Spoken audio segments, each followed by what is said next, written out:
The Dice Tower, episode 524, Frazzle Dazzle. Is it Essen yet? The Dice Tower is made possible by listeners like you. Thank you for your support. And by Cool Stuff Inc. Cool stuff in stock at coolstuffinc.com.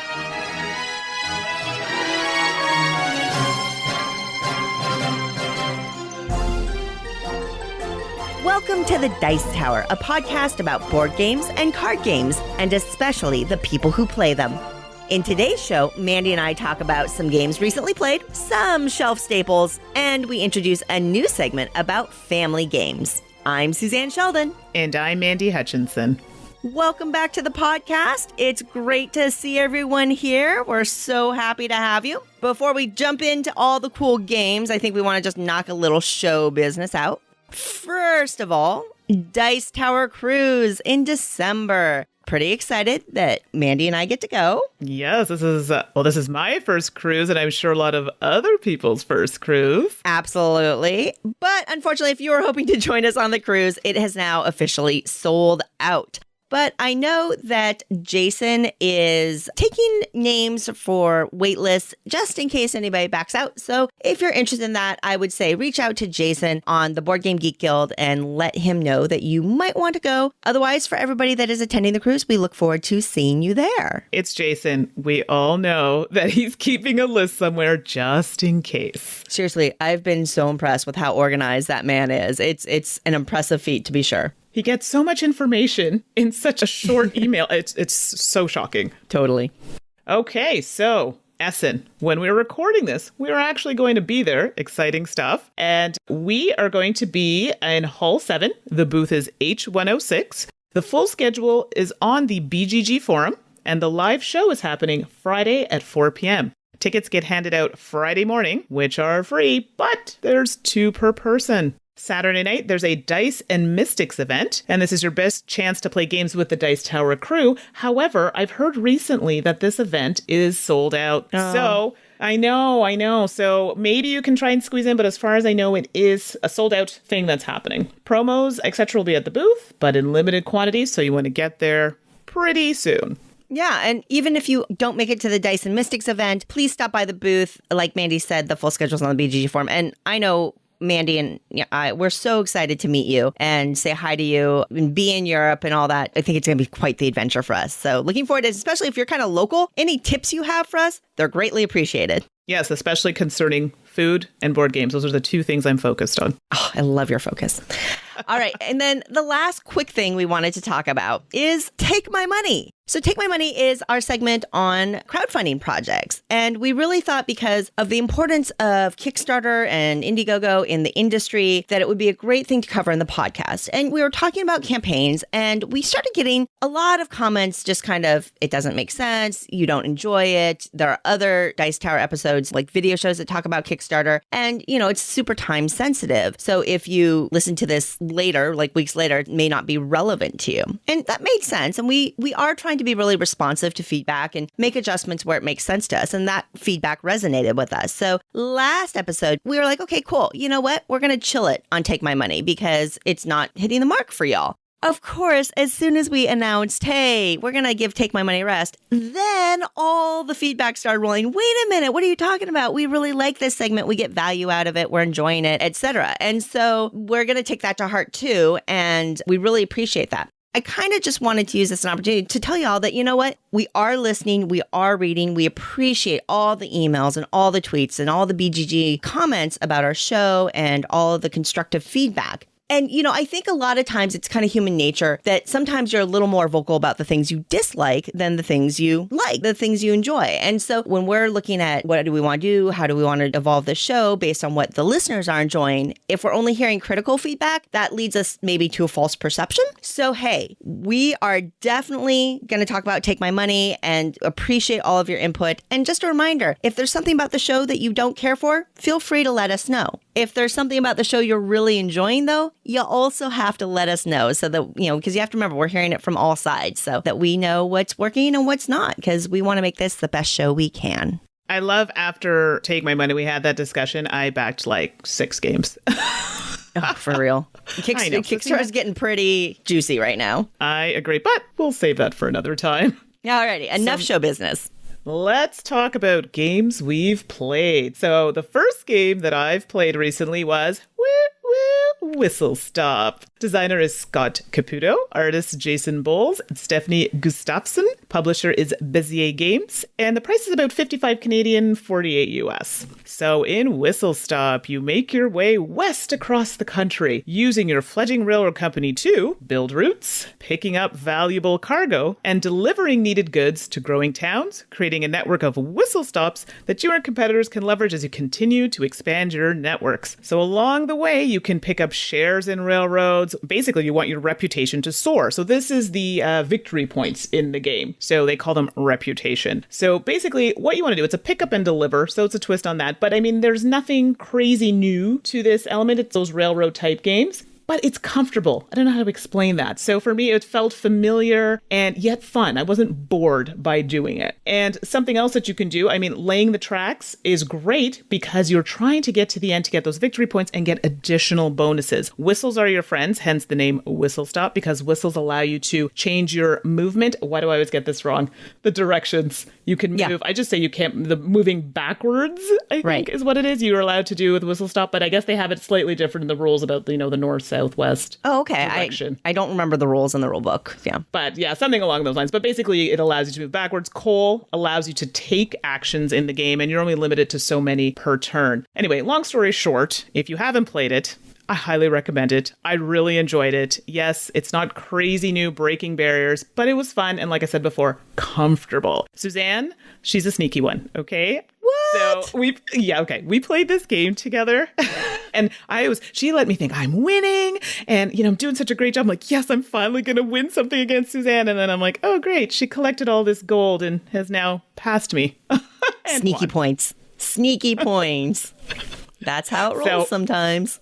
I know. I enjoyed this game. I do find it does suffer from a little bit of that analysis paralysis at the end because people are really trying to plan their movements at a higher player count. Mm-hmm. So I find it does stretch out a little bit at the end, but that's to be expected when you're trying to make those last winning moves, I guess you can say. Interesting. It's funny. I just got another play of Whistle Stop in quite recently. It was a 5-player game, and it was great because we had 5 people and were like, debating what we wanted to play, and we checked out the box, and yes, it plays up to 5. And we really enjoyed it. And one player figured out he rushed the end game because once a player gets all their trains to the end, right, that triggers end game. It was like we were playing 2 different games. He rushed the end game and everybody else was dinking around trying to get stocks and all this other stuff. And I thought it was quite clever. And the thing is that we all saw him doing it and none of us clicked on the fact that was what's happening. Maybe we should hurry up and figure it out. I've seen a number of different strategies work for the win now, and I like that about Whistle Stop for sure. I like games that have multiple paths to victory, and that's definitely what Whistle Stop feels like to me. I can see what you're saying about AP,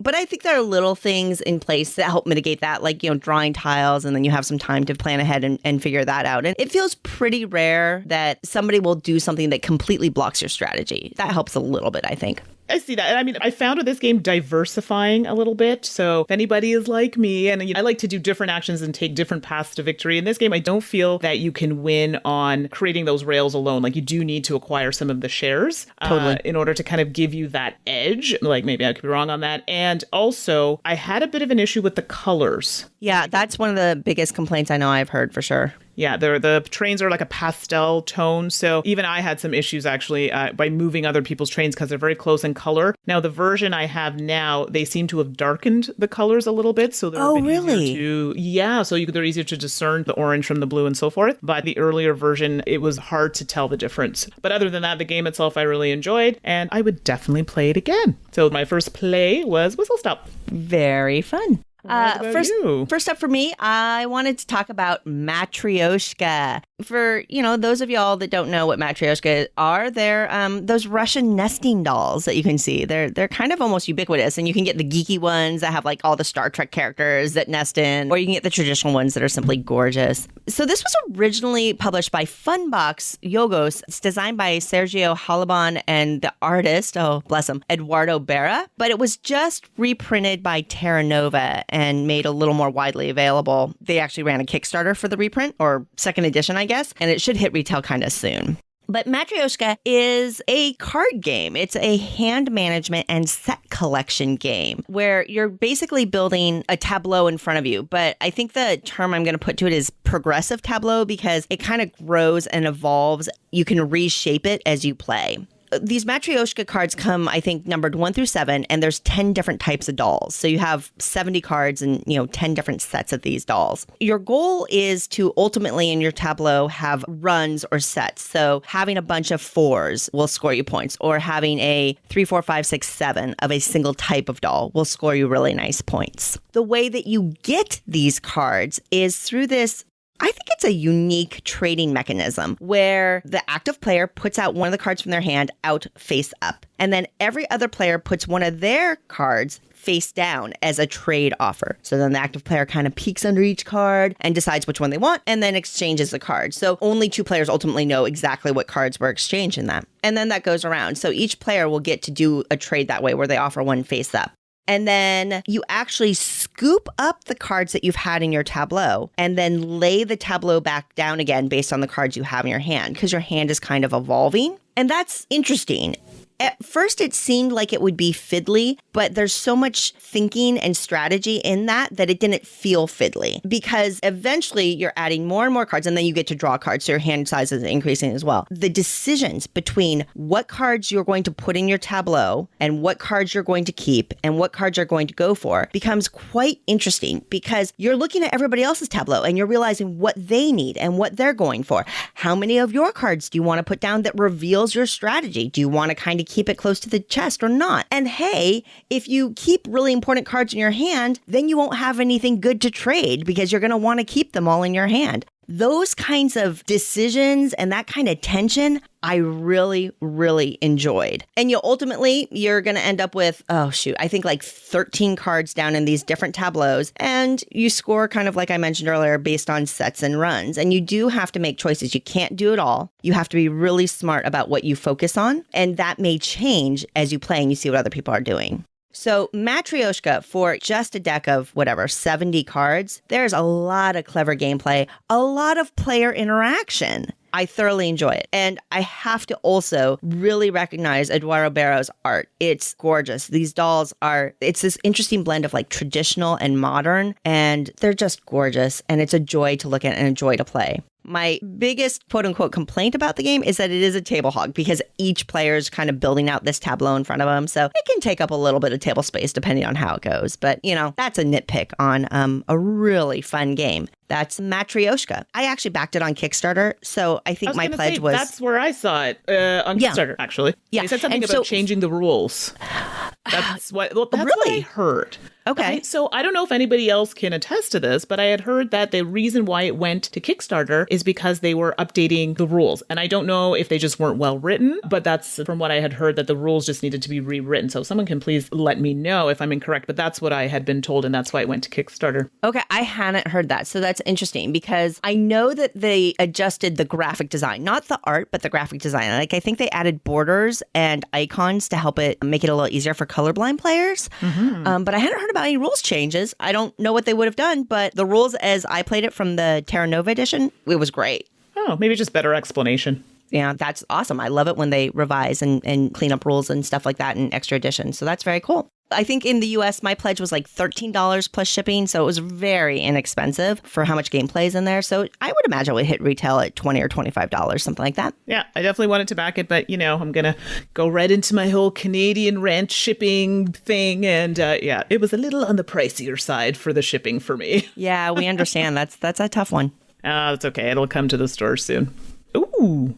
I played a nice, delicious game this week, Sundae Split. This is designed by Nate Bivens. The artist is Rihanna Khan, Keith Fisnery. Publisher is Foxtrot Games and Renegade Game Studios. It runs at about 14 Canadian, 15 US, which I thought was... Oh, that's super inexpensive. Wow. Yeah, so cool. It's weird that the US price is more, but I could be a bit wrong on that. But I don't think it's released yet. It's coming. Okay. So in Sundae Split, we're trying to build the best ice cream sundae from the ingredients that you choose. That's literally it. So you're choosing between getting the right mix of toppings and flavors, but you want to avoid the vegetables, which I think is unfair because broccoli tastes good with everything. Oh, I'm with you. I love broccoli. Oh, Thank you. Broccoli, you get negative points for having broccoli in your sundae. I'm sorry. -3 points for broccoli is unacceptable. I think that should be replaced instead of this whipped cream and sprinkles business. So at the end, you want to see which sundae has the best toppings or flavors.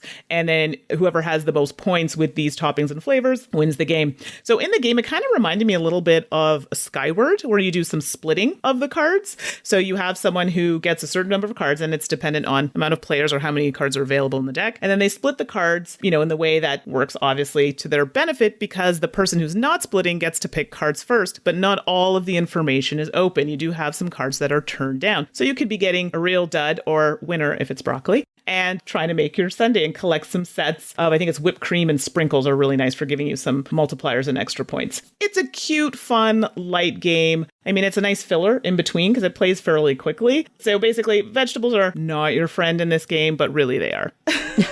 But you can't pull one over on us, Mandy. I know. I agree that you love broccoli, probably. I think we all know that you're fully behind the idea of like whipped cream and sprinkles as toppings too. Yeah, but okay. I'm not going to sell the broccoli, unfortunately. But this game, I think it's coming out relatively soon. I think it's November. I could be potentially wrong about that, but it's one that I have, and I've been seeing other people talk about it as well. So really cute game. If you just like something quick and easy, this will work for you. Awesome. I am a huge fan of the I split you choose mechanism. Between that and the dessert theme, I'm 100% looking forward to trying this game. Don't they have a pie one coming out?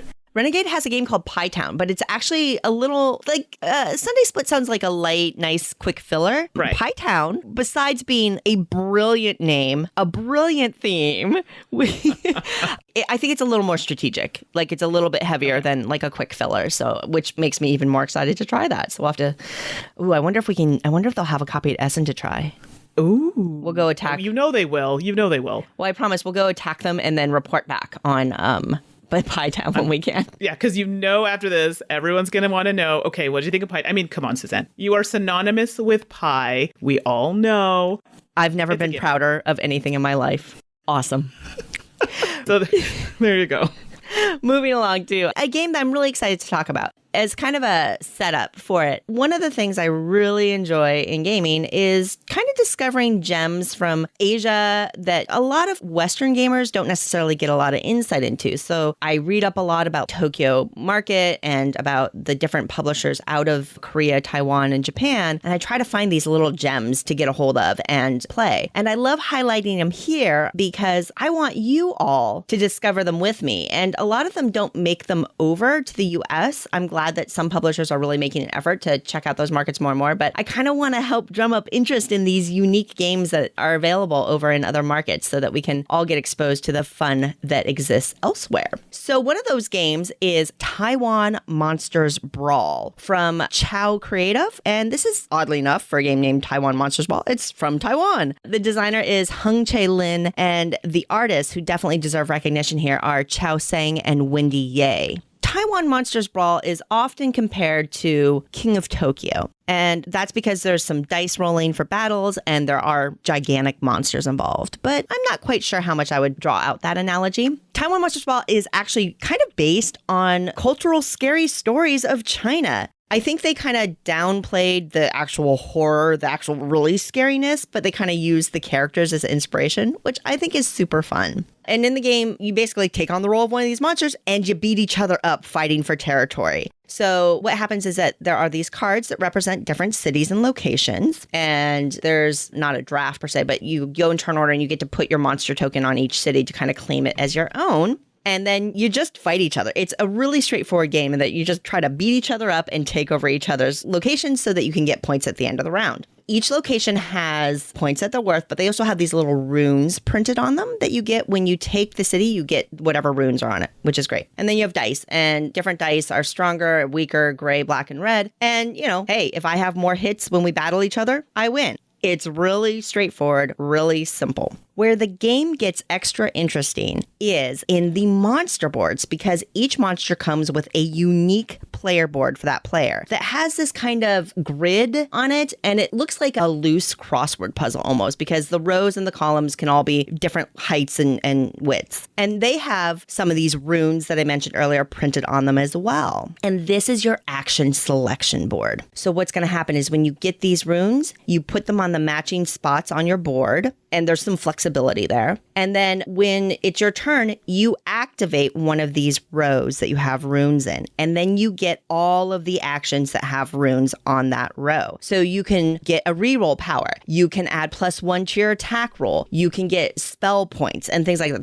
There's a nice little variety of things you can do. And you activate your row. The person you attack gets to choose one of their rows to activate, and then you roll your dice. You can add dice, all this other stuff. That action selection board is so fun and interesting because as you use runes, they go out for the round. So your board becomes weaker. So you actually have to be fairly strategic about when you use your most powerful rows and columns. When you take runes, which rows and columns do you use them in to give yourself the powers that you need, etc. On top of that, there are also like spell cards that give you one-off abilities and things like that too that affect battle that are great. I really, really like this game. As I mentioned, this art is unique. Y'all just have to go check online and see the pictures because it's different and fun. And this action selection board, this monster board, it's very, very clever. Now, my friends and I, we were talking about it though. We were trying to determine, okay, does the ultra simplicity of those dice battle mechanics, does that actually almost conflict with the player board action selection that's a little thinky? And does the cadence of the game get odd as you're thinking about your board? And then just quick dice rolling and then thinking about your board.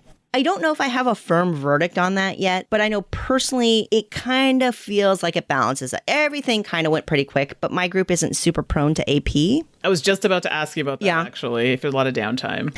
I guess I could see where there would be some.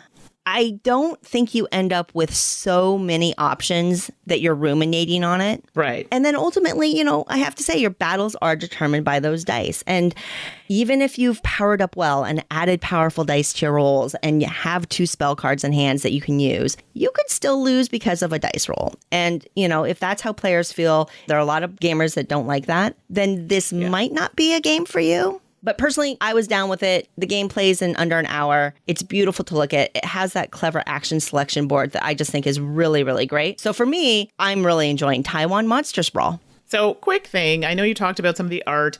And what about some of the, I guess, the stories that it's based on? So like the Chupacabra, like stuff like that? It's a lot like that. I mean, I have to admit, I don't know the cultural history of the monsters in this game. Okay. And it's not maybe central to the game thematically, but it's more of an inspiration for the monsters. Okay. So it's not like you're using that and then these are basing, actions or things you're doing. It's just like an overall thematic feel? Correct. Yeah, that would be accurate. Okay. Yeah. Okay. Oh, that sounds cool and interesting. And it's the action selection. And the action selection. I mean, I like games that mix up different elements. I don't know if everyone else feels like this as well. I mean, I don't know. It makes it more exciting and gives you more opportunities. That's what I think. Well, that's a lovely positive spin. Exactly. I'm trying to be positive. That is the message of the day. Okay, so, and on that positive note, my last game that I played was Klondike Rush. So this is designed by Ryan Lockett. The art was also done by Mr. Ryan Lockett, and the publisher is Red Raven Games. Price is about 35 Canadian, 40 US. So Klondike Rush, it's a bidding stock game in a gold rush setting in which players build mines along different routes. Players get a chance to score big rewards if they hunt down the wild monster that's been scaring the miners. Sort of. So you're like, what do you mean? So, I have a big sigh before I talk about this game. It's Ryan Lockett. I generally tend to like his games near and far. Above and Below I don't own, but I've played several times. I'm looking forward to Empires. Is it Empires of the Void? Mm-hmm. Yes, Empires of the Void. Okay, yeah, 2. It's Empire of the 2. Right? Yes. Yep. That's the one I just recently backed. My gosh, I have so many on my list. This one was definitely different. It felt like a game that was going to mass market. Does that make sense? It's funny. I can kind of get that. It felt like a game where, if you put it on the shelves, it would attract people who wouldn't normally, I don't think, say, ooh, I don't really know that game. I don't want to play that. But it felt like the type of game that they would pick it up. It was fairly straightforward and they would enjoy it. Someone who's a gamer, even someone who's maybe not a gamer, I don't know. I found it was missing certain elements that I've come to expect from Ryan Laukat. And I'm not saying that it's terrible. I just don't think I enjoyed this game as much as I have his others. So in the game, you're trying to place these mines along the board in order to acquire some of the little resources on the board, because you're trying to complete these cards that you have in order to gain money. Money's really big because you're using the money to bid on these other cards, which give you your mines and which give you other kind of contract cards that you're trying to fulfill.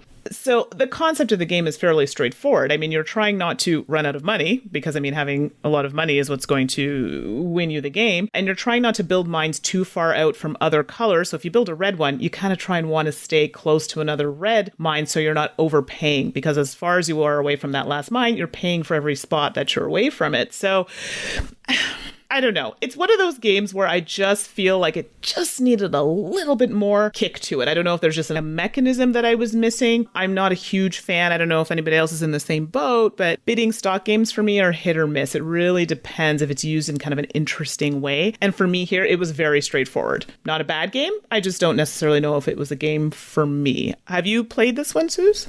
Actually, I have, and I've only played it once, and I definitely want to play it again. And it's interesting you talk about kind of that bidding element, because I think that for my playgroup, one of the things that we noticed is it's a once around auction style, right? You get one chance. And I think that style of auction just really didn't appeal to a couple of the players. It felt like being last in that was a big advantage because you already knew what everybody. So, as you're trying to bid and things like that, I think ultimately the last players were just getting things very, very cheap because people weren't bidding high enough in their first round. And you can't go back and do it differently, because once you put your bid in, that's it. And so what we didn't have a good feel, because we'd only played it once, was now that we know that and we will adjust our strategy for bidding and bid stronger earlier, would that change it for us? And now it feels a little more tense. Right. So, I mean, I think I know what you're talking about. The game is beautiful, of course, because it's Ryan. But yeah, I think that for us, it's very straightforward for a game by him. The setup's a little bit fiddly with all these tokens that you have to put out on the board. And I think, but again, it's just our first play. It felt a little long for what it was for us. Right. But that could just be the learner's thing too. I'm not sure. But I understand your comments for sure. Yeah, and I probably should mention too, I mean, you definitely want to try and acquire the most of a color in the mine. Sure. Because, they have that track that moves up every time you're building mines of that color. And then it's a multiplier for points depending on how many of that color you have. So you want to have more of a certain color mine if you can. Something else to note was the Yeti.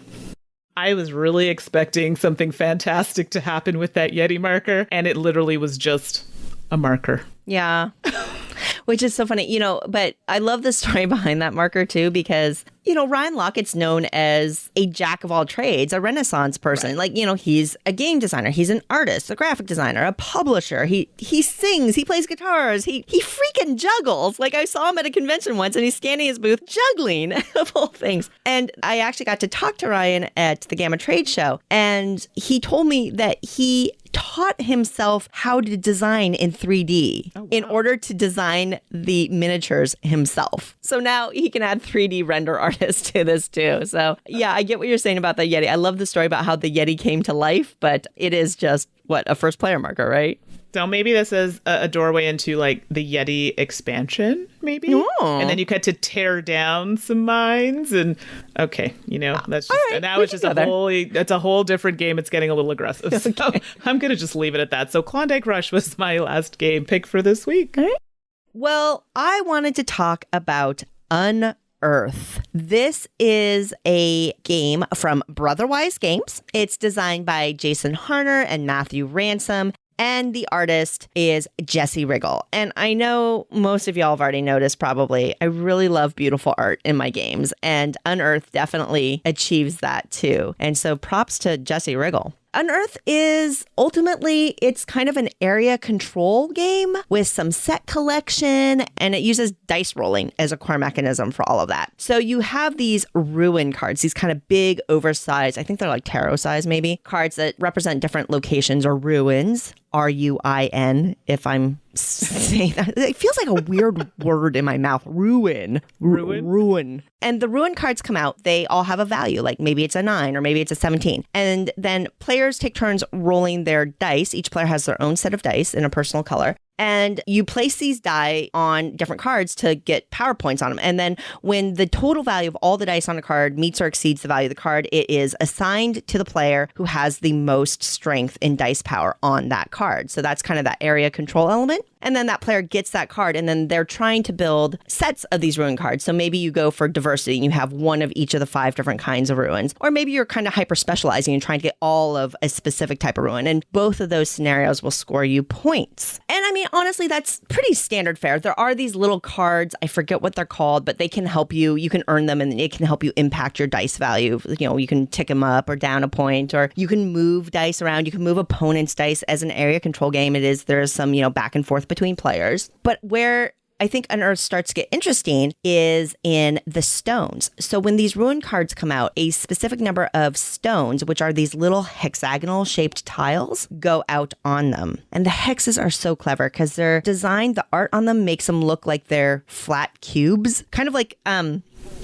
you know the game Cubert? Does anybody remember the game Cubert? I know Cubert, but... Well, it looks like that. Each of those little blocks was a hex. That's what these look like. It's super cool.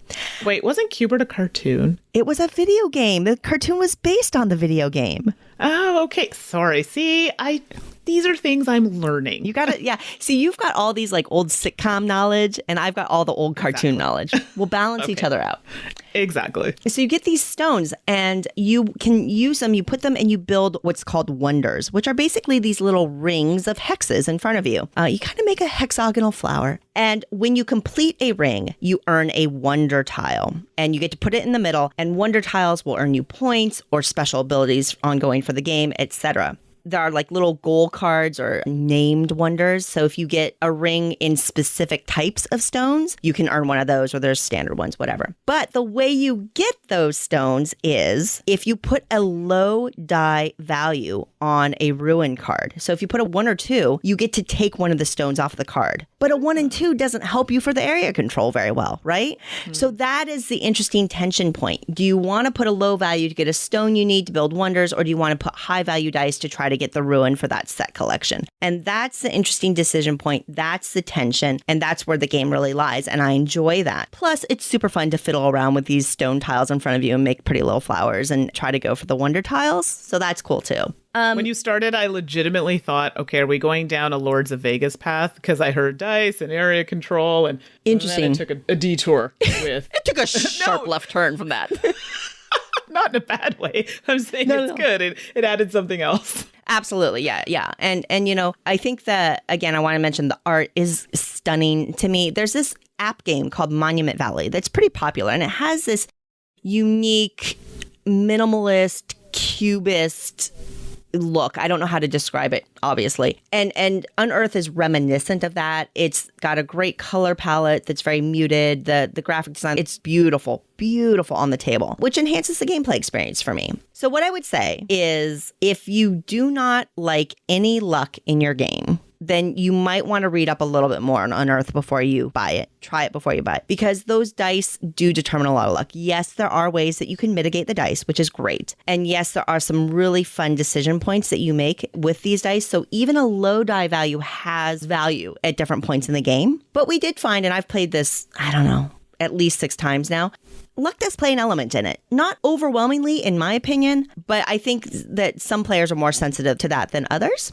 But for me, Unearth, with that tension between the die values and the area control, decisions between whether you're going to try to score points through wonders versus sets of the ruins, it's light and it's quick. I felt like it plays in a nice time value, probably in about an hour, maybe 90 minutes, depending on player count. It just worked for me, and I really enjoyed it. So that is Unearth from Brotherwise. I think it's retailing at like $35 US. So this is one I'll have to try. I've been hearing mixed reviews about it.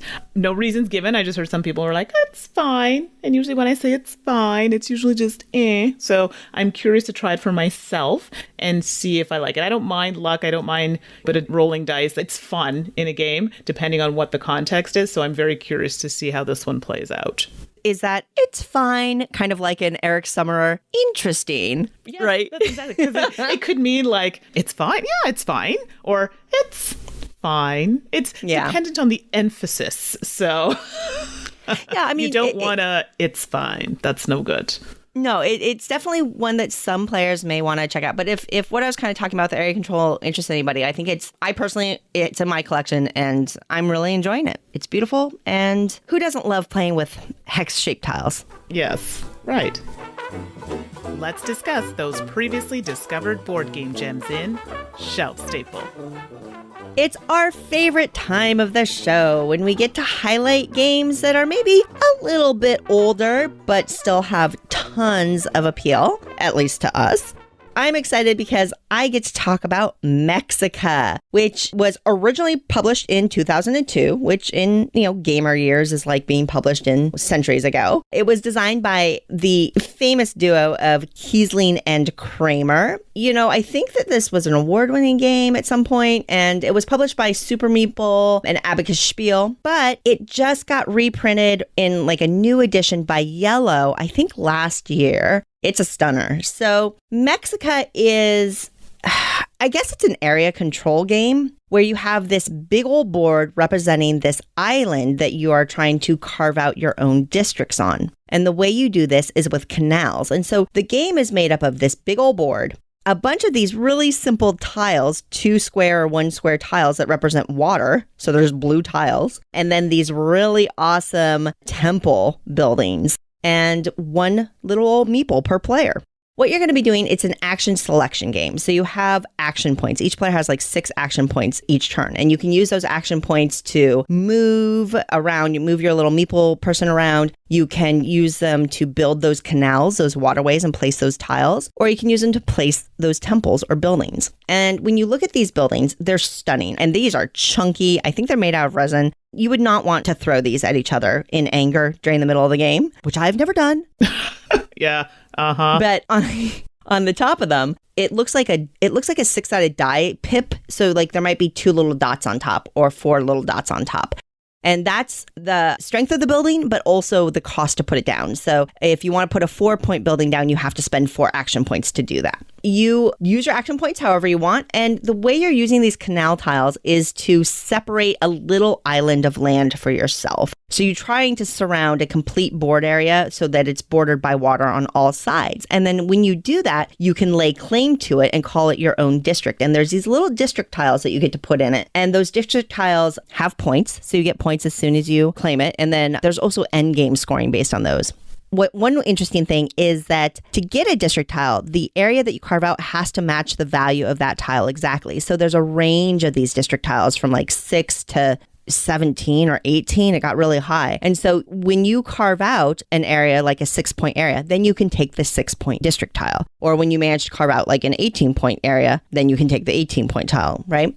And what's great is that, you're trying to score these points. You can totally snake a district from somebody else who does most of the work to carve it out. And then you pop on in and steal it from them. There are bridges, these neat little wooden bridges that you can use to cross waterways if you get blocked off. There's an interesting little kind of boat mechanism that allows you to travel down these canals to get to other areas for less action points and that kind of thing too. After a round where you've kind of carved off all these different boards and claimed all those different areas, then there's an area majority scoring. So you want to be putting those temples. Not only do you want to carve out the districts for those points, but you also want to be placing your temples in districts all around the board, even if you didn't start that district, because each of those districts will also score majority points at the end of the round. So you're kind of jockeying. And those temples take up space. So in some of the areas that are really small, it can get really tight and really competitive because the person with the most temple points in an area gets the highest point value and the person with the second most gets the second point. So there's kind of that sliding scale point system as well. In Mexica, it was just fun. It's puzzly in the way that you're carving out these areas and trying to calculate what districts you can get. It's interesting how the action points work and kind of the tension that adds. Moving your person around and calculate, like it gets a little thinky as you're calculating, okay, how many action points do I have? Can I get my meeple into this area to score it and all this other stuff? It's stunning on the table. As these little districts and cities arise with all these temples that are amazing components are popping up on this board, it just gets prettier and prettier to look at. It's engaging to play. It is, there's a lot of player interaction and it can be a little bit mean as any area control can be. I see this as a trend, Suzanne. Are you picking a lot of cutthroat games? Is this a thing now? No, in fact, really? Y'all know me. I'm a dry Euro lover. I'm all about cube pushing. But guess sometimes I like some area control or some interaction, I guess. Mexico's just super engaging on so many levels. And, for a game that was designed in 2002, it absolutely withstands the test of time. And I love that Yellow has brought it back with a beautiful, gorgeous edition so that, players who may have missed out on it the first time around can now try it and get their own copy of this very awesome game. I have not played Mexica, but when you're talking about it, I'm like, ooh, that kind of sounds like some Carcassonne happening there. Ooh, that kind of sounds like a little bit of Maduris happening there. Have you played Maduris? I haven't gotten to yet. It's on my shelf of shame. I own it, but I haven't played it yet. I know. It kind of reminded me, I mean, it could be different, but in that one, you're calculating depending on how many temples you have built. Okay. You're having to pay a certain amount of resources, but you're also calculating it's also going to be more expensive if you have more. You have more points depending on how many are in a row. Anyway, it just had that vibe for me. I can see that. Now, sounds like the components are really nice for this. And 2002, I mean, gosh, that's a while. 15 years. Yeah, that's a long time. But the fact that you're still talking about it and you really enjoyed it means it's still relevant. And then there's a reprint. Now, is the reprint representative? Did they change anything? Or is it still the same? No, it's still essentially the same game. They just, and the components in the original Mexica were over the top cool too. The color palette was a little brighter. They've kind of muted the color palette, but it's very thematic. And I would say it's more elegant looking now. But the original Mexica had great components. Arguably, new Mexica has even better components. It's that good. Oh, okay. So maybe when I have to try out, I don't know. I'm on this cutthroat trend and maybe I need to stop. Maybe. Hey, play the games you love, right? That's what we all want to do. That sounds good. I'm curious to see what other people think about this one. If they've played it, if they've owned it, if they have the reprint. Very curious to see. Yeah. So, well, I decided to not go as far back as Suzanne, and I decided to choose Saint Malo. And yes, it's a roll and write. I know what people are saying. And this was published in 2012. The designer is Marcus Brand. Artists are Julien Delval and Harold Liesky. Publisher is Elia and Ravensburger. This was a different one for me. I'm so used to those very simple roll and writes. This one had a bit of strategy to it. Because in this game, you have these really cool wipe-off boards. So they're relatively large, and it actually looks like you cannot write on these boards, but you can. You use marker to write them off. So in the game, you're rolling 5 dice, and you're doing this to gain a variety of resources. So the combination of dice can create enhancements like characters or buildings and giving you additional victory points. Some of them are special actions. You're also trying to fight off, I always want to call them pirates. I don't think they are. Oh, are they not? Are they? They are. Are they pirates? I always say they're pirates, whether they're pirates or not. Apparently, I like pirates in the game. Anyway, it's the bad guys in the game. You're trying to ward them off.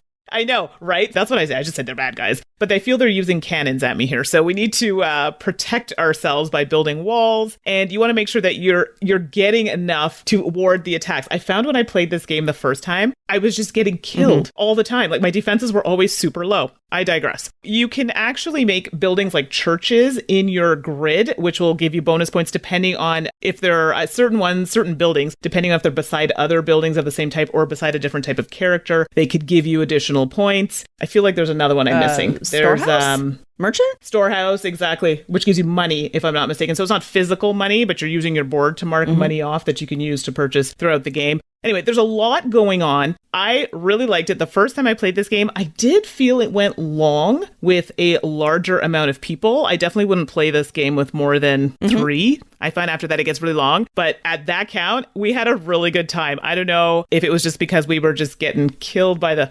pirates. I'm going with pirates. I'm sure someone will correct me on that. We had so much fun with this game. And because it was a roll and write that had a bit of strategy development, it wasn't just, okay, throw some dice and mark off a spot. No, you legitimately had to determine where you were placing things, because if you place them in the right area, you're going to get more victory points. And that's the point of the game, right? To win and get lots of victory points. So I know you've played this one as well. Oh, yeah. And I've heard you talk about it. I think it was you or somebody else had mentioned it as well on Twitter that they really enjoyed this game, but not to play it with more than 3. Oh, interesting. And I play Saint Malo a lot solo. It plays great solo. because it becomes very puzzly at that point, right? Exactly what you were saying about, being smart about where you place things. That becomes the puzzle that you're trying to figure out and mitigating the dice rolls and the pirates attack in that point too. Gosh, I know they're not pirates. Darn it, I can't remember. I think it's It is. It's pirates. No, it is. I am convinced 100% it is pirates. I'm sorry. Who else uses a cannon? Well, but we're using the cannons. Oh, no, you're right. Okay. Head cannon. No matter what. Yes. Head cannon, pirates. Got it. Yes, exactly. So, no, it's pirates. I'm sorry. 100%. But anyway, pirates it is. My whole point was it plays really great solo. It plays really great 2-player. I agree with you, Mandy, that it's probably best at a lower player count. Those boards, like you mentioned, those boards are great. They're really sturdy, dry erase boards with full art on them. And the thing about Saint Malo, one of the things I really like about it is that it's a roll and write game where you get to draw something because you're not just writing a letter. I mean, you can if you want to expedite things, but you get to draw little building shapes for each of the different building types. And when you're tracking your wood, you actually draw little logs in a little wood yard on the board. And I think that just adds a certain amount of charm to the game too. Exactly. It makes it fun. I mean, we had a really good time, a lot of laughs with this one, I must say. I know you find that odd, but maybe it's just a lot of things going on and we were enjoying ourselves. I think the drawing part really is what got us into this game. So Saint Malo for me, definitely a fun one. I really enjoyed it and glad I was able to get it back to the table.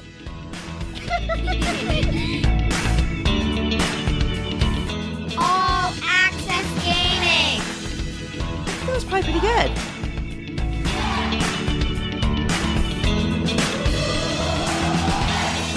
Welcome to our brand new segment about family games, games for the family, and games that we think gamers of all ages can enjoy. Nothing is better than spending time with the fam jam playing some games. So we are going to start this off with 21, designed by Stefan Bendorf and Reinhard Stope. We don't have an artist listed, but the publisher is NSV and White Goblin. So 21, thank you, Suze, for introducing me to this one. It's a roll and write, and we get to use lots of dice and lots of numbers. So what you want to do in this game is to try and complete all your rows of numbers before everyone else does, because you want to get all the points. Here's the thing. Rolling those dice, you want to try and get exact numbers of certain colors in your row. You can't move on to another row until you finish your row. So for example, if I roll a 6 red and I have a 6 red listed in that first row, that's a perfect match. This is great because we're going to get some bonus points if we continue to get perfect matches on the other colored dice. So here's the thing. If you cannot take a number because it's over, basically it's been rolled, and you have to take what's there, and you don't have a number that it matches because it's too high, ooh, sorry for you. You have to cross out your furthest left number, which means you're getting 0 points. Not so fun. What did I miss, Suze? I know there's lots more going on in this game. Sure. There are different score sheets, and while they structurally all look the same at first glance, because each of the spots is a die face on a specific color die, right? But every player has a different score sheet, which means the value of the dice that are rolled are a little different for every person. And those exact matches are exactly right, but you can basically write any number that is equal or lower than the value on the score sheet. So let's say you roll a 2 red, but the number on the score sheet says 4 red, is a 4 die face on the red die. You can still write 2. So you do have some choices and decisions that you have to make that kind of roll with the dice faces that turn up. And you kind of have to make choices as you go and be flexible. And as you said, when you have to finish rows before you go, but there's a little bit of a race element too, because when a player completes all 4 or 5, I can't remember,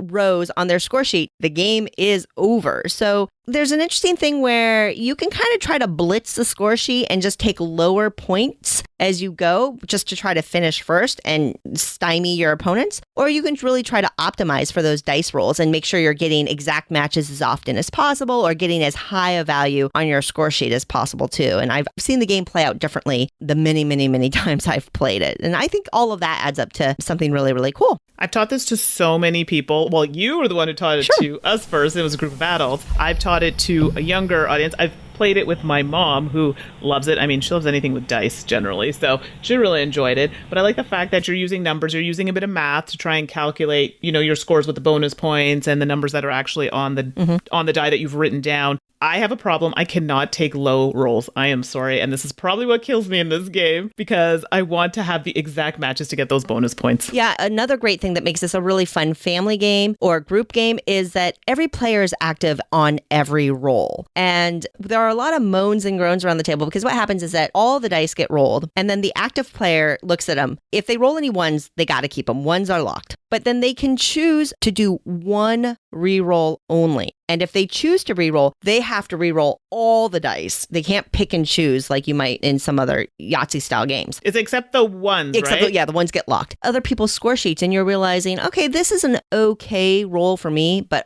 it's a really good roll for Mandy because it'll give her 2 exact matches and things like that. Because you can fill in multiple squares based on the die roll at once, so you can kind of pick and choose that way. And it gets very, strategic in that way. And you are always engaged in every roll. And so it feels like it's a very fast-paced game. And Mandy, what do you think? Like, how quickly does it play? Probably 15, 20 minutes? Not too long. Yeah, at most, really. I mean, if you're playing with younger children, I mean, not super, super young, but if you're playing with youngers, they may take time to kind of calculate it out. But yeah, I'd say about 20 minutes or so, give or take. And I think kids are so cute when they play this game. And I see it with my nieces and nephews. You'll have the ones who they want to be nice and they don't want to do mean things to you, So if they see a roll, can you get a roll out of that? Okay, I'll keep that one for you. Or my nephew, wait. Oh, no. I'm going to re-roll. Why? Because you have lots of good stuff on that roll. I'm like, oh my goodness. My nephew's turning into a mean gamer. Yeah, and my 5-year-old, he gets it. Like, he really does get it, but he misses some of the finer points and some of the math that you talked about. He kind of isn't quite there yet. So I either help him or he just kind of stumbles his way through. And it's, we're teaching him sportsmanship if he loses and things like that. My 8-year-old, that girl is on top of it, and she'll beat me in this game 7 ways to Sunday. So no problems at that age too. But it has a familiar feel, like roll and writes often do. And I think that probably in the future we'll talk about other roll and writes potentially, because there's just something about the format that feels familiar because it kind of has that roots in Yahtzee. That's a game that almost all families have played at some point. And 21 is evocative of that, but it's just a much smarter, much more compelling game overall. It's got that simultaneous play where everybody's involved in every turn and you have strategic decisions to make as you're mitigating the dice. And that's what elevates it from like a Yahtzee, but keeps it for me in that wonderful casual gamer zone. So definitely 21. It's nice and portable, relatively easy to teach, to catch on. Anybody can play. 21. It's a good one to try. Absolutely. And I will say, for all of you all that are in the US or Canada or in the Western areas or maybe in the Asian areas, etc., I had to pick this game up from Germany. I could only find it available in kind of the European markets right now, but hopefully like some of the other roll and writes that are out there, like Quicks, somebody will pick it up and bring it over. If not, there are great local game stores that might be able to get through distribution or online game stores that specialize in that too. So if that sounds appealing to you, it might be a little bit harder to find, but I think it is definitely worth chasing down. Q&A. So it's been a while since we've had some questions from all of you. Yeah. We have a nice selection, and I don't know about you, Suze. I can't wait to dive in. All right, let's get to it. All right, so here we go from Jordan. For a long time, the Cosmos 2-player line seemed to be the gold standard in new 2-player games. I find myself more drawn to the new Mayfair Lookout line. How do we think they compare? I'm going to let you go first on this one. Okay. I am a huge fan of both the Cosmos and the Mayfair Lookout line, to be honest. I actually kind of collect them. I have a number of them. I mean, I have like 2 little shelves full of them, to be honest, which is funny because I actually don't, like 2-player is one of the harder player counts for me to get in because I'm often in game groups and oftentimes people don't want to break off into pairs. But I love 2-player games. I think the player count constraint kind of lets game designers hyper focus and balance the game in great ways. And I think that's one of the reasons why I'm drawn to it. It's an interesting comment. I've always really enjoyed the Cosmos 2-player series. You think about like one of my all-time favorite 2-player games is Targi. Yes. Or Targi, and that's from Cosmos. There's some classics in there. There's like Perry Rodin and all that. That's all Cosmos. I mean, that's good stuff. But Mayfair Lookout tends to produce games more in that Euro-y feel, for whatever that phrase means. But I think about like, they're the ones that published the Uwe Rosenberg 2-player games, right? And I mean, that's my favorite game designer. So things like Agricola, All Creatures, Big and Small, and the recent Caverna, Cave v Cave, which we talked about in this podcast a couple episodes ago. I don't know if I could choose. I think Mayfair tends to feel like more miniaturized, slimmed down traditional Euro games, whereas I feel like Cosmos tends to stray wildly in theme. Like they have, the Dracula game and all that other stuff, and Perry Rodin's that space IP-based game. So there may be a little more adventurous in that. But I think both lines for me stand up really, really well. I'm always excited when they announce new releases in either line. How about you, Mandy? 2-player games for me is not something I own a lot of, oddly enough. I generally tend to play with my friend Michael quite frequently, but there never seem to be 2-player games. So I'm familiar with all of the games that are part of, the Cosmos 2-player lineup and the Mayfair Lookout line. Don't judge me here. I actually haven't played very many of them. So it would be really hard for me to comment. Now, I generally tend to gravitate toward games that look like the ones in the Mayfair Lookout line. Those generally tend to be the type of games that I would go toward. Cosmos, I'm just recently starting to look into more of their games in general. I don't know why it's a line that I've never played a lot of their games. Oh, interesting. Yeah, I don't know. Yeah, I mean, because Cosmos, they have a nice range that they're creating because they produce the wonderful Exit series, escape room card games, and abstract games like Kerala and all that. Yeah, they've got Word Slam, that great. They're there. I have them now. I just need to play them. For me, it's just like Kahuna. Yeah, exactly. So it's there. I just need to get to it, but they all look fantastic. But definitely, I think Mayfair Lookout initially would have been the one that I would gravitate toward because it's the type of designer that I like to play their games. So, but that's why I threw that question to you, because I think you would have a little bit more knowledge than I would on that one. All right, fair enough. Coming up from Holden Z.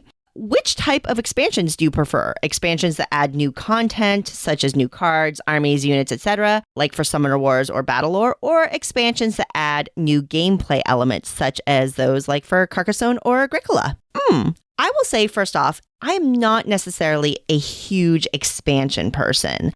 I used to be. I used to totally have that collector's completionist thing, and it was killing my wallet and it was killing my bookshelf. And I found ultimately I just wasn't getting to play the expansion content as much as I was just the base game as you teach new players and things like that. That hasn't stopped me from buying every single Arcadia Quest expansion I can get my hands on, or every single Imperial Settlers, or every single Neuroshima Hex expansion. But I don't get to play them as much. But in general, you talk about new cards, armies, units separately from new gameplay elements, and I find good game expansions are a little bit of both. Like even with Summoner Wars or Battle Lore, a lot of times the new armies or new factions include some little twist to the mechanisms to make them engaging and more than just a retheme or a different balance of the powers. But in general, I would prefer expansions that introduce new gameplay elements, just something to mix up the mechanisms and stuff like that. But that's my preference. I think it depends for me. Like lately, I'm really into Millennium Blades. And, when you get those little expansion packs, it's new cards, right? Which can change the gameplay depending on what, during the tournament phase. But again, it's really cards that do have special abilities in the game. Now, I would probably gravitate towards what you were saying, adding new gameplay elements. That would be more in my realm. But I tend to play games where that would happen. So, for example, look at Lords of Waterdeep, going back there. I had never played it for the longest time without the expansion, and then when you add Skullport, you're like, ooh, okay, hello, slightly different gameplay here, especially with that Lord where you want to, all the corruption, exactly. So even Kingsburg is another one my early days, I had never played it with the expansion, and as soon as I added, I'm like, oh, okay, it's definitely, in my opinion, a slightly better game with the expansion. So for me, gameplay elements, altering that up a bit, I think is my preference. All right, so our next question comes from Jared. Are there any roll and write games you would recommend that have that sort of feel, but use an actual board and pieces instead of pencils or markers? So it goes on to say Take It Easy or Karuba or Number 9 or sort of like that, but none of them actually use dice. So I would totally buy boards for my favorite roll and write so that I don't need paper sheets. Looking at you, Viva Java Dice.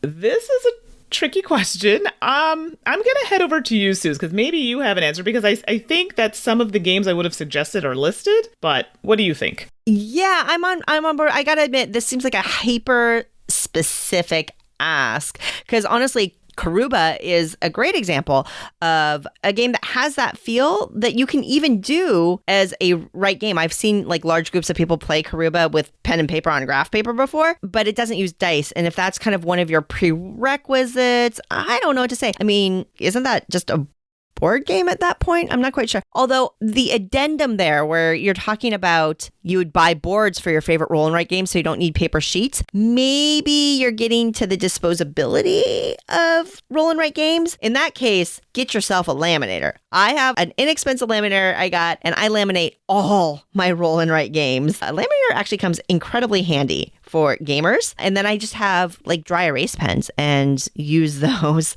But I'm sorry, I wish I had a better answer on this front. But Karuba and Number 9 and Take It Easy, those are all great examples. But they're all like, I can't think of one with dice, I gotta admit. Yeah, sorry, Mandy. What about you?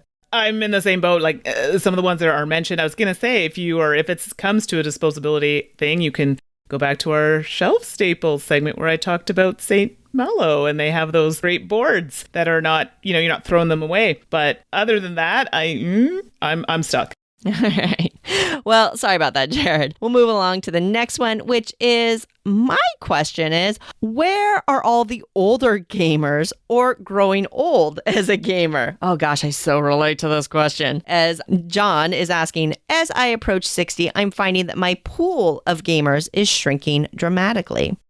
Well, I am advancing in my age and certainly firmly in the middle age zone. And it's an interesting thing. I think that there's a lot of factors. I mean, where are all the older gamers? Well, kind of where did your game group go and how is that evolving? Are you in an area with a game group or game store, game meetup and things like that? And what are you looking for to get out of gaming with people of a certain age versus gaming with a broader age group? I mean, those are kind of my questions back to you, because I'm in a number of game groups locally here in Seattle, and we have gamers that are in their 50s and 60s, and we have gamers that are in their 20s. We have gamers with kids that bring their kids to game night too, and so we have quite a large age range, and we all game together. But I can also get the idea of wanting to hang out people that are in your age range. It's like when I hang out with people and I go, I talk about, like that new Coke thing, and they go, what the heck is new Coke? And then I feel really old. But old gamers don't go away. They may move away, but they're there. I think you just maybe, if that's a specific area that you're trying to reach out to and engage with, you just kind of have to seek them out a little more actively and,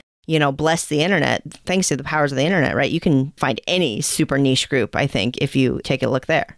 I know for myself, I generally tend to game with people who are older than me, actually. And a lot of us tend to game at each other's houses. Do you know what I mean? So it's a bit more intimate setting versus at an actual social game event. Like I know for myself, I prefer to game at someone's home.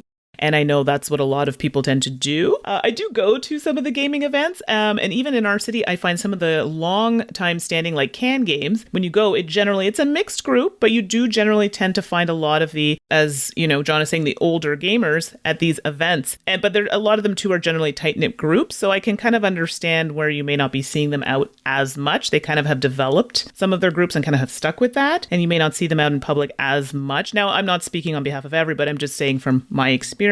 I mean, if it's like me, it would probably be just a matter of people are just gaming maybe in more intimate settings. So this is where you kind of maybe, yeah. I also know that, when I've been to conventions like Dice Tower Con or BGG Con, I mean, not that I'm any great age guesser, but I look around the room and there's a pretty broad age range of gamers at these shows, and including gamers that look like they could be, they're a little bit older on the age spectrum. So, I'm not sure. No, I don't know if you have gaming conventions in your area that you can get to, but you might want to try one of those sometime. Yeah, I definitely think that's a suggestion. I know, too, we have a lot of game groups that advertise through sites, whether it be social media, online, and that's another way you can kind of maybe reach out and see if there's groups that are geared toward, certain ages or certain types of games.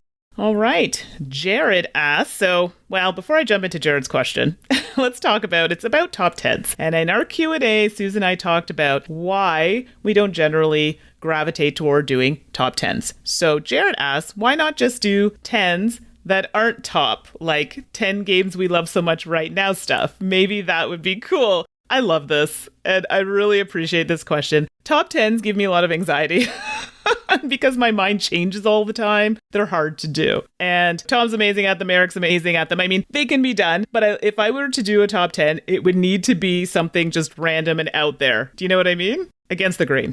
Sure, I can understand. I know. And Mandy and I talked about this, and we really, actually, this is not a bad idea. Like, I would consider this. The ranking, for some reason, does kind of stress me out, too. Maybe a little less than you, Mandy, but I totally understand that a lot of you all out there love top 10s. I mean, top 10s, whether they're in the audio podcast or on the video channel, it just seems like all y'all love top 10s. And part of me really just wants to give that to you and do them for you because you enjoy them. But then part of me understands that Mandy and I, it's just not a kind of content that we inherently click to for a couple of different reasons. It's just personality based. But I don't know, Mandy. I would think about doing a non-ranked top 10. I don't know. All of you out there, let us know. Leave a comment on BGG, tweet us. Like, if we were to do kind of a top 10 that's not ranked, is that something you would be interested in for different categories? Or is that just meaningless at that point if it's not ranked? I want to hear from you. I don't know, Mandy. If everyone out there, if y'all are out there willing to do that, Mandy, was that something you would consider? Or is that still like super stress you out? No, I totally think it's something I consider. I just, when I do a top 10 and I get to number 1, is it really my number 1? Or is it just because I was doing my list and that just ended up being number 1? You know what I mean? For me, I would be open to that. I know people really enjoy their top 10s. So we're trying to give you a little something that works for everyone. So there you go. I'm open to that. Well, do you want to do one more? I think we got maybe a little time for one more. Yeah, one more. All right. So Amber writes in, I've heard you both mention that you don't really like 1v all games and prefer co-op games, which is like Amber. I don't usually find the 1v all games very enjoyable, although as the leader of my game group and admittedly sometimes alpha player, my friends often ask to play a game where they can all team up and take me on. Oh, wow. Since our tastes are so similar, I was wondering if there are any 1v all games that you enjoy being the one. Dun, dun, dun.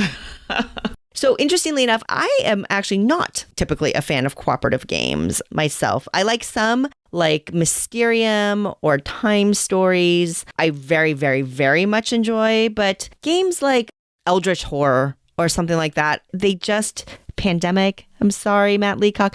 I just don't enjoy those kind of cooperative games myself. But from a 1v-all, I actually enjoy 1v-all games a lot of times. One of my favorites is Spectre Ops. A lot of 1v-all games tend to be either dungeon crawls like Descent or hidden movement games like Letters from Whitechapel or Spectre Ops. Fury of Dracula is another one that comes to mind. So personally, I actually do like 1v-all, so I'm probably... Mandy, you might be a better person to answer this question than me because I like 1v-all games and Spectre Ops is one of my favorites.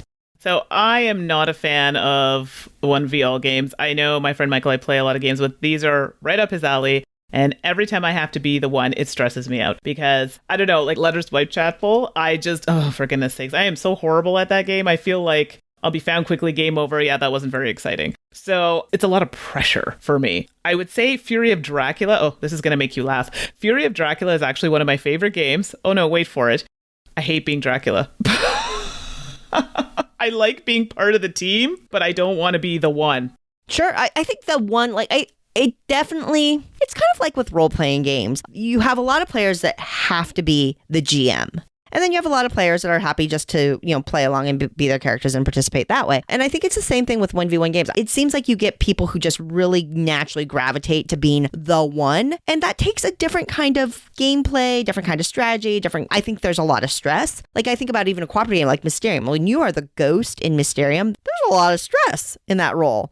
I'm glad you brought that up. And you know what? Mysterium is one I do not mind being the ghost. I'm a bit strange. I give a bit strange clues, but I actually don't mind it in that circumstance. Now, I play a lot of sports. So anybody who plays sports can understand this. In a team, I would not want to be the quarterback. I do not want to be the goalie. I do not want to be the person responsible for, causing destruction or chaos in a game. Oh my gosh, that was terrible. It's all your fault. It gives me a lot of stress. I'm very okay with cooperatively working with a team versus being the one. So to answer your question, Amber, Mysterium is probably the only game I can think of right now where I enjoy being the one. And that's a cooperative game, not a competitive one. There you go. Exactly.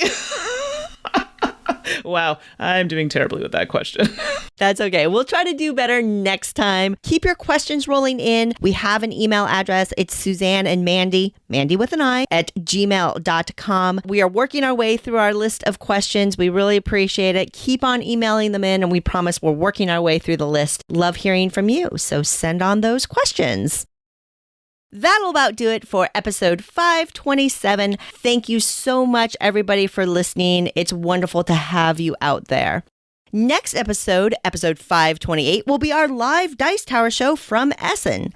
Tom, Eric, Sam, Z, and of course, Mandy and I will all be there recording in front of a live audience. And hey, if you are attending the Spiel at Essen, please stop by the Dice Tower booth and you can meet all of the gang there, and we really look forward to meeting you.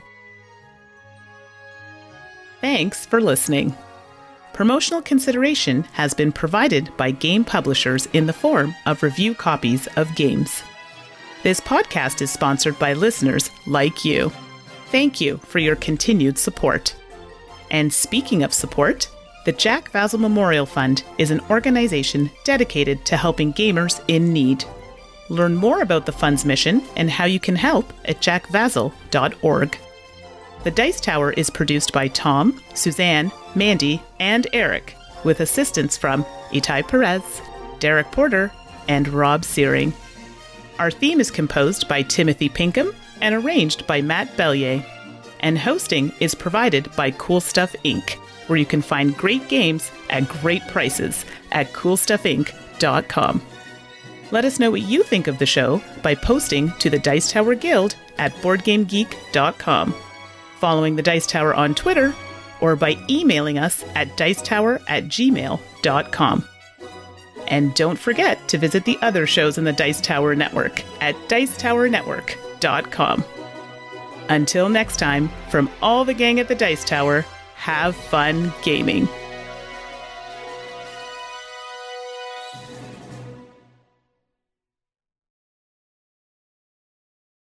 So a slight change up from our normal format. We are doing Two Truths and a Lie, and we're doing a reveal and new ones at the end of the show.